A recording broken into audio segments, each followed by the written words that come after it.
নমস্কার বন্ধুরা, ML education চ্যানেলে তোমাদেরকে স্বাগত জানাই। এর পূর্বের ভিডিওতে শিক্ষার ব্যক্তিতান্ত্রিক লক্ষ্যের ধারণা সম্পর্কে আলোচনা করেছিলাম। আজকের ভিডিওতে শিক্ষার ব্যক্তিতান্ত্রিক লক্ষ্যের সুবিধা এবং অসুবিধা সম্পর্কে বিস্তারিতভাবে আলোচনা করব। আজকে যে বিষয়টা নিয়ে আলোচনা করা হবে এটা একাদশ শ্রেণীর first semester BA, MA, MEd, NET SET এবং এসএলএসটি স্তরের ক্ষেত্রে খুবই উপযোগী। তো ভিডিওটা খুবই গুরুত্বপূর্ণ হতে চলেছে। ভিডিওটা তোমরা প্রথম থেকে শেষ পর্যন্ত দেখতে থাকো, আর এরকমই নিত্য নতুন ভিডিও পাওয়ার জন্য চ্যানেলটিকে সাবস্ক্রাইব করে রাখো।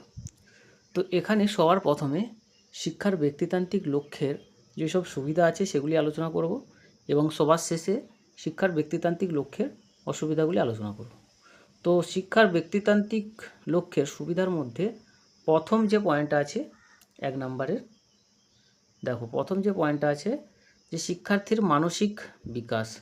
ব্যক্তির বিকাশের ক্ষেত্রে মানসিক বিকাশ সবথেকে প্রয়োজনীয়, শুধু তাই নয়, মানসিক বিকাশের ক্ষেত্রটিও বিশাল। সর্বপ্রথম প্রতিটি ব্যক্তির মানসিক ক্ষমতা দক্ষতাগুলি যাতে যথাযথভাবে প্রকাশের সুযোগ পায় সেদিকে লক্ষ্য রাখতে হবে। তার পরের পর্যায়ে আসে প্রত্যেক ব্যক্তির বিভিন্নতা অনুযায়ী মানসিক ক্ষমতাগুলির বিকাশের দিক। এগুলি যথাযথ প্রকাশ ও বিকাশ ঘটার পরের কাজ হলো ব্যক্তিকে প্রাথমিক সুসংগতি বিধানে সমর্থ করে তোলা। ব্যক্তির এই দিকগুলির উন্নয়নের সঙ্গে সঙ্গে ঘটতে থাকে নতুন চিন্তাভাবনার উন্নতি, উন্নত মানসিক কাঠামো, যা একটি সুষ্ঠু সমাজের পক্ষে বিশেষ প্রয়োজনীয়।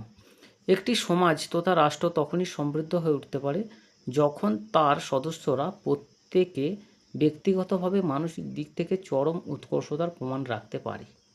এরপর দ্বিতীয় যে পয়েন্ট আছে সেটা হচ্ছে শিক্ষার্থীর ব্যক্তিগত চাহিদা পূরণ। সামাজিক চাহিদা পূরণের থেকেও অনেক বেশি প্রয়োজনীয় বিষয় হলো সমাজের সদস্যদের ব্যক্তিগত চাহিদা পূরণ।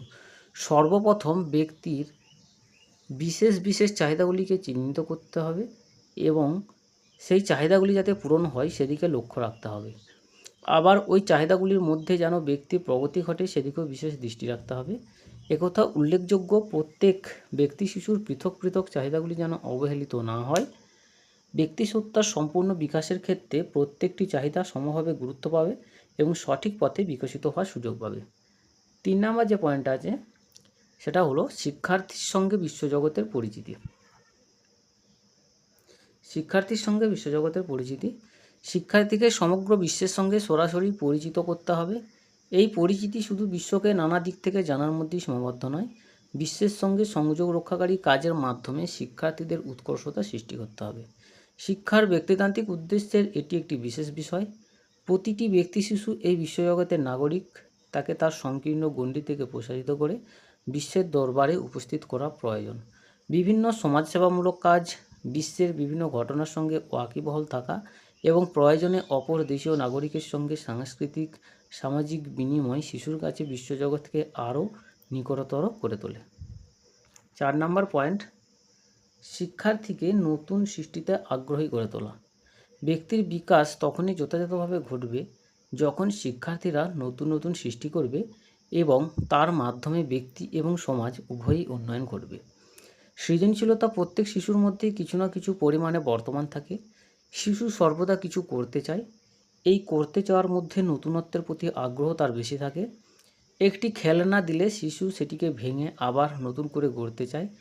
আবার নরম মাটির তাল শিশুর কাছে উপস্থিত করলে শিশু তা দিয়ে কিছু সৃষ্টি করতে চায়। তার এই সৃজনশীল রূপ শিশুকে পরবর্তীকালে স্রষ্টা রূপে পরিণত করে। নতুনত্বের প্রতি আগ্রহ শিশুকে সবসময় সন্ধানী করে তোলে। এভাবে শিশু পরবর্তীকালে সমাজ স্রষ্টা রূপে নিজেকে তুলে ধরার চেষ্টা করে। 3 নম্বর যে পয়েন্ট আছে সেটা হলো সমাজসেবামূলক কাজে শিক্ষার্থীকে যোগদান করানো। ব্যক্তি বা শিক্ষার্থীর সামাজিক দিকের বিকাশের জন্য প্রথম প্রয়োজন শিক্ষার্থীদের সমাজের কাজে ও সামাজিক সমস্যা সমাধানে যোগদান করানো। এই বিষয়টি শুধু সমাজের প্রগতির জন্য প্রয়োজন নয়, শিক্ষার্থীর নিজস্ব কিছু চাহিদা থাকে যা এর মাধ্যমে পূরণ হয়। সমাজসেবামূলক কাজে অংশগ্রহণের মাধ্যমে শিশুর মধ্যে সামাজিক গুণাবলীর বিকাশ হয়। সামাজিক প্রক্রিয়ায় অংশগ্রহণের মাধ্যমে শিশু সহযোগী হয়ে ওঠে। সমাজের সভ্যরূপে বিবেচিত হওয়ার জন্য সমাজসেবামূলক কাজ শিশুকে সামাজিকীকরণের দিকে এগিয়ে নিয়ে যায়। 6, রাষ্ট্রের সুনাগরিক তৈরি করা। ব্যক্তি বা শিক্ষার্থীকে সুনাগরিক তৈরি করা শিক্ষার যেমন একটি প্রধান উদ্দেশ্য, তেমনি শিক্ষার অপর একটি উদ্দেশ্য হলো নাগরিকতা শিক্ষণের মাধ্যমে শিক্ষার্থীকে সামাজিক সুস্থতা দান করা এবং আদান প্রদানের ক্ষেত্রটিকে আরও প্রসারিত করা। কারণ রাষ্ট্রের নাগরিককে যেমন একদিকে দায়িত্বশীল হতে হবে, তেমনি প্রতিটি কাজের মধ্য দিয়ে সে যাতে আনন্দ লাভ করতে পারে সেদিকে বিশেষভাবে লক্ষ্য রাখতে হবে। আনন্দ এবং দায়িত্ব এই দুটি বিষয়ই সুনাগরিকত্বের বৈশিষ্ট্য। 7 নাম্বার, শিক্ষার্থীকে স্বাধীন মতামত প্রকাশের যোগ্য করে তোলা। বহু সময় দেখা যায় যে শিক্ষার্থীদের মধ্যে অনেক গুণ থাকা সত্ত্বেও তার মধ্যে কোনো সৃজনশীলতার বিকাশ ঘটে না, ফলে স্বাধীন চিন্তার সৃষ্টি হয় না এবং তার নতুন কোনো মত প্রকাশের চাহিদাও সৃষ্টি হয় না। আর ব্যক্তি বা শিক্ষার্থী যদি তার মতামত স্বাধীনভাবে প্রকাশ না করে তাহলে সমাজ এগিয়ে যেতে পারে না। এই উদ্দেশ্যে আধুনিক শিক্ষায় নানা ধরনের বিষয় অন্তর্ভুক্ত করা হয়েছে, যেমন সমাজবিজ্ঞান, তর্কবিজ্ঞান, রাষ্ট্রনীতি, আন্তর্জাতিক সম্পর্ক, গণমাধ্যমের ভূমিকা, সমাজসেবা, দলগতভাবে সমাজের বিভিন্ন কাজে প্রত্যক্ষভাবে অংশগ্রহণ প্রভৃতি। 8 নম্বর পয়েন্ট, উৎপাদনশীল এবং কর্মদক্ষ ব্যক্তিতে পরিণত করা। ব্যক্তির উৎপাদনশীলতা, কর্মদক্ষতা শুধু সমাজের অর্থনৈতিক উন্নয়নের জন্যই প্রয়োজন নয়, ব্যক্তিগতভাবে শিক্ষার্থীর অর্থনৈতিক সাফল্য ও স্বাধীনতার জন্য বিশেষভাবে প্রয়োজন। যদি কোনো শিক্ষার্থী কোনোভাবে অর্থনৈতিক স্বাধীনতা লাভে বিফল হয় তখন তার মধ্যে সব দিক থেকে একটি অস্থিরতা এবং উদাসীনতা আসে, যা ভীষণভাবে ব্যক্তির বিকাশকে ব্যাহত করে। সাধারণ ও স্বাভাবিকভাবে একজন শিক্ষার্থী কোনো একটি বিষয়ে কর্মদক্ষতা লাভ করার পর সেই বিশেষ কাজে সে যোগদান করবে, উপার্জন করবে এবং ক্রমশ ওই কাজে উন্নতি লাভ করবে। এই ক্রমটাই ব্যক্তির বিকাশের তাৎপর্যপূর্ণ দিক। 9, শিক্ষার্থীর ব্যক্তিগতভাবে সামাজিক প্রতিষ্ঠা। প্রতিটি মানুষের মধ্যে নিজেকে প্রকাশ করার একটি চাহিদা থাকে। প্রত্যেকেই চায় সমাজে তার একটি নিজস্ব স্থান বা প্রতিষ্ঠা, তাই ওই প্রতিষ্ঠার জন্য তাকে সব দিক থেকে উন্নত মানের কাজ করতে হবে, যার ফলে তার কাজকে সকলে মনে রাখে। এর মধ্য দিয়ে তার আরও সামাজিক প্রতিষ্ঠা বৃদ্ধি পাবে। এই সামাজিক প্রতিষ্ঠা একদিকে যেমন ব্যক্তিকে সাফল্য দান করে, অন্যদিকে তাকে অনাবিল আনন্দ ও তৃপ্তি দান করে, যা তাকে তার পরিবার, সমাজ ও রাষ্ট্রের প্রতি অনেক গুণ বেশি দায়িত্বশীল, চিন্তাশীল একজন সুনাগরিকে পরিণত করে। 10 নম্বর পয়েন্ট, শিক্ষার্থীর সব কাজের মধ্য দিয়ে আনন্দ ও তৃপ্তি লাভ করা। ব্যক্তির বিকাশের একটি অত্যন্ত গুরুত্বপূর্ণ দিক হলো তৃপ্তি লাভ বা স্যাটিসফ্যাকশন। জীবনে জ্ঞান আহরণ, সামাজিক প্রতিষ্ঠা লাভ, কর্মদক্ষতা লাভ, নিপুণতা প্রভৃতি সব কিছুর মধ্যে আনন্দ লাভ হয়। কারণ আমরা জীবনে যেটুকু বাঁচি তা বাঁচার জন্যই শুধু বাঁচা নয়, আনন্দের সঙ্গে বাঁচাই হলো প্রকৃত বাঁচা। আসল হলো কোয়ালিটি অফ লাইফ, অর্থাৎ জীবনের গুণগত মান বজায় রাখা। জীবন যত আনন্দময় হবে ততই জীবনের সার্থকতা বৃদ্ধি পাবে। এই সত্য উপলব্ধি করানোর জন্য শিক্ষা, এটাই শিক্ষার প্রধান উদ্দেশ্য। তো এতটা পর্যন্ত হলো তোমাদের শিক্ষার ব্যক্তিতান্ত্রিক লক্ষ্যের গুরুত্ব বা সুবিধা। এরপর শিক্ষার ব্যক্তিতান্ত্রিক লক্ষ্যের অসুবিধাগুলি সম্পর্কে বিস্তারিতভাবে আলোচনা করব। শিক্ষার ব্যক্তিকেন্দ্রিক মতবাদের ত্রুটি বা সীমাবদ্ধতা বা অসুবিধা। শিক্ষার ব্যক্তিতান্ত্রিক লক্ষ্য একেবারে ত্রুটিমুক্ত নয়, অর্থাৎ এর বেশ কিছু সীমাবদ্ধতার আছে। সেগুলি হলো স্বার্থপর ও আত্মকেন্দ্রিক। শিক্ষার লক্ষ্য যদি অতিরিক্ত ব্যক্তিকেন্দ্রিক হয় তাহলে মানুষ স্বার্থপর ও আত্মকেন্দ্রিক হয়ে পড়বে।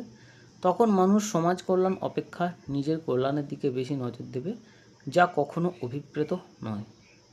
তারপর হচ্ছে বিভ্রান্তকর জৈবিক যুক্তি। প্রতিটি শিশু একক জৈবিক সত্তা হলেও সে সমাজ পরিবেশে জন্মগ্রহণ করে এবং সমাজের মধ্যেই বড় হয়। শিক্ষাবিদ রেমন্ড এ প্রসঙ্গে বলেছেন, সমাজকে অস্বীকার করে কোনো ব্যক্তির অস্তিত্ব টিকিয়ে রাখা অসম্ভব। সমাজ পরিবেশে বসবাসকালে প্রতি মুহূর্তে মানুষকে সামাজিক সাংস্কৃতিক পরিবেশের সঙ্গে ক্রিয়া প্রতিক্রিয়া চালাতে হয়। এর ফলে তার আচরণ ধারার পরিবর্তন হয়। সুতরাং সমাজকে অস্বীকার করে শুধুমাত্র ব্যক্তিতান্ত্রিক লক্ষ্যকে গ্রহণ করা যায় না। পরের পয়েন্ট আসছে উচ্ছৃঙ্খল ও বেহিসাবি। ব্যক্তিতান্ত্রিক লক্ষ্যের সমালোচকরা মনে করেন যে ব্যক্তিকে যদি পুরোপুরি তার নিজের হাতে ছেড়ে দেওয়া হয় তাহলে সে অন্যান্য প্রাণীর মতো উচ্ছৃঙ্খল ও বেহিসাবি জীবনযাপন করবে, অর্থাৎ মানুষের মধ্যে পশুর প্রবৃত্তি তাকে আদিম যুগে নিয়ে যাবে। ইহা কোনো মতেই গ্রহণযোগ্য নয়। ঠিক আছে। তো এটারই পরের একটা অসুবিধা আছে, সেটা হচ্ছে প্রকৃতিবাদের অসুবিধা। শিক্ষার এই লক্ষ্যে ব্যক্তিকে যে অবাধ স্বাধীনতা দেওয়ার কথা বলা হয়েছে তা পরবর্তীকালে সমালোচিত হয়েছে। সমালোচকদের মতে অত্যধিক স্বাধীনতা মানুষকে দুর্নীতিপরায়ণ করে তুলবে।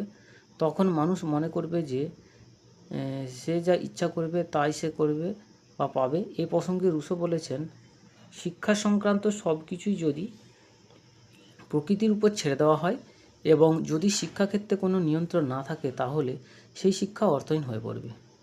পরের পয়েন্ট, মনোবৈজ্ঞানিক নীতির অপব্যাখ্যা। মনোবিদ্যার ব্যক্তি স্বাতন্ত্র্যের নীতি বিশুদ্ধ প্রয়োগ মনোবিদ্যার ব্যক্তি স্বাতন্ত্র্যের নীতির বিশুদ্ধ প্রয়োগ শিক্ষাক্ষেত্রে বাঞ্ছনীয় নয়। শিক্ষা এমন এক প্রক্রিয়া যা ব্যক্তির মধ্যে স্বতন্ত্র সত্তার বিকাশে সাহায্য করে। জন্মসূত্রে প্রাপ্ত স্বাতন্ত্র্য নয়, পরিণত বিচারবুদ্ধির আলোকে বিকশিত স্বাতন্ত্র্যই ব্যক্তিজীবনের কাম্য। আর এই ধরনের বিকাশের জন্য প্রয়োজন হয় সামাজিক পরিবেশে। এরপর আসছে প্রয়োগবাদের আংশিক প্রয়োগ। শিক্ষার ব্যক্তিতান্ত্রিক উদ্দেশ্যের যথার্থতা প্রমাণের জন্য প্রয়োগবাদীদের যুক্তিগুলি উপস্থাপিত করেছে, কিন্তু উদাহরণ হিসেবে যেসব মনীষীদের নাম উল্লেখ তারা করেছেন তারা কেউই সমাজের প্রভাবমুক্ত ছিল না। তাঁরা তাঁদের নিজ নিজ সমাজ ও সংস্কৃতির সার্থক উত্তরাধিকার হয়ে উঠেছিলেন বলেই তাঁদের পক্ষে সমাজের কল্যাণ সাধন সম্ভব হয়েছিল। কিন্তু তাঁদের এই সংস্কৃতিবান হওয়ার পিছনে যদি ব্যক্তিকেন্দ্রিক মানসিকতা কাজ করত তাহলে তাঁদের পক্ষে এটা করা সম্ভব হতো না। এর পয়েন্ট আসছে, এর পরের যে পয়েন্ট আছে সবার লাস্ট পয়েন্ট, রাজনীতি ও অর্থনীতির প্রভাব। শিক্ষার ব্যক্তিতান্ত্রিক লক্ষ্য দেশের রাজনীতি ও অর্থনীতির উপর ব্যাপক প্রভাব বিস্তার করে থাকে। বাস্তবে অবাধ ব্যক্তি স্বাধীনতার নীতি আধুনিক যুগে জাতীয় স্বার্থের পরিপন্থী, অর্থাৎ শিক্ষার ব্যক্তিতান্ত্রিক লক্ষ্যকে পুরোপুরি সমর্থন করা যায় না। তো এই ছিল তোমাদের শিক্ষার ব্যক্তিতান্ত্রিক লক্ষ্যের সুবিধা এবং অসুবিধা। তো এখানেতেই ভিডিও শেষ করছি, পরের এপিসোডে আবার দেখা হবে। ভিডিওর মধ্যে কোথাও কোনো ভুল হয়ে থাকলে কমেন্ট করে অবশ্যই জানিয়ে দেবে।